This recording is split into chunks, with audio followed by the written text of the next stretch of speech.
Hello there, it's part 12, and the last thing we have to do is bend the tubes that feed steam into this thing and guide the used steam out of it. This is one of the classical moments where in CAD it all looks fine, you can blow it up as large as you want and no problem there. But from experience, from reading rather, I found out that bending 4mm tubing at a radius of 3 can be quite challenging. So I've got myself some copper pipe, which is pretty thick-walled, as you can see. The ID of this thing is 2, so it has 1mm wall thickness. And this belonged to a friend of mine. We annealed it to see if it was at all possible. This is just a hand-bent radius, and yes, it can be done, but because this isn't too pretty, and of course the machine has to be pretty, I'm going to build myself a tube bending thingamajig. Here is my precise drawing. You can see the radius of the tube is machined into these two rollers. The two rollers are mounted on a bar, and then the tube can be slid in between there, and since it is guided all the way around by the radius, it has no possibility to be kinking, and by giving the roller a certain dimension, we can ensure that our bending radius is indeed achieved. This is not a professional, well-thought-out tube bender. It's the easiest of the easiest, just the plain principle, nothing to brag about or to look cool or to last or all that jazz. It's going to get the job done. That's all I need. And, it's going to last for 5 bends or what we need for these tubes. So, roll the music.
Well, here she is one last time, all assembled. even with the crosshead guides on there.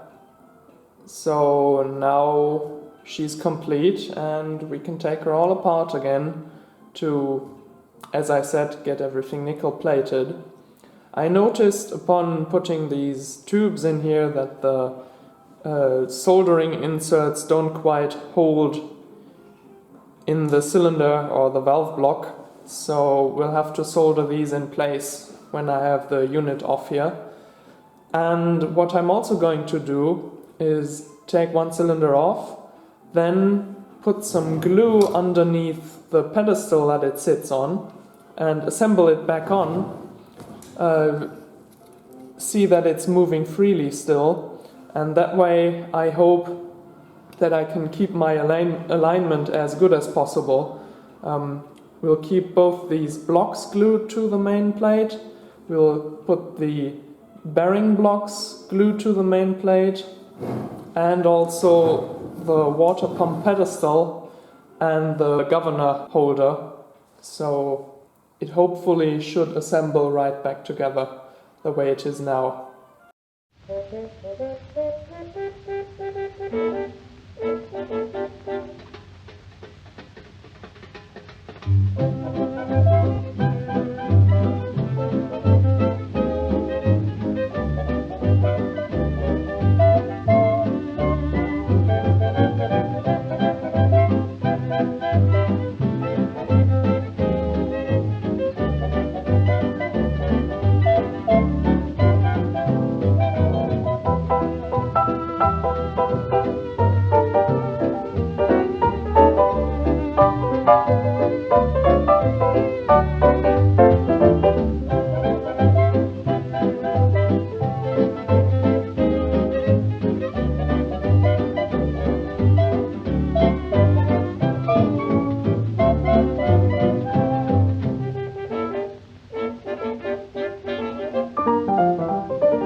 Almost a year of work right there.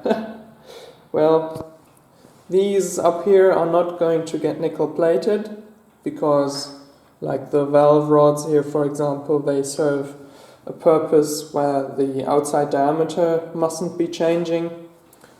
I'm going to solder these, well, tube holders here in place, hopefully without desoldering the rest. Because as you can see they kept breaking out, and I'm going to glue the piston stems here in place like such and seal these openings up, hopefully so that no galvanics fluid can get inside.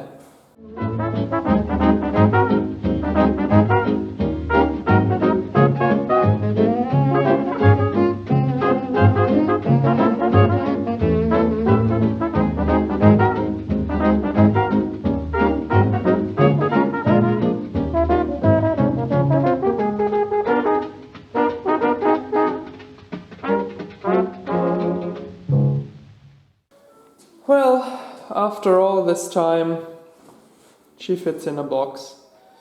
I'll hit the road tomorrow, give this stuff to the galvanics works. Hopefully they'll be able to work with this.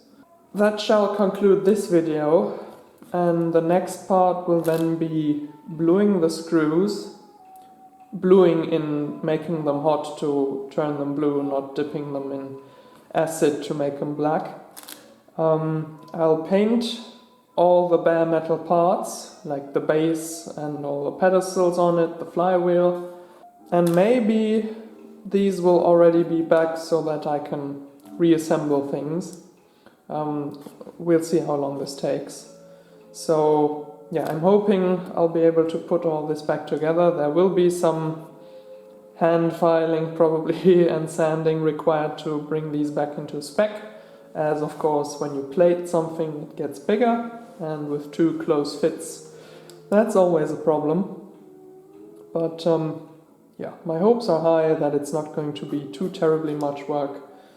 And well, that's it for this one. Thanks for watching, and see you all later.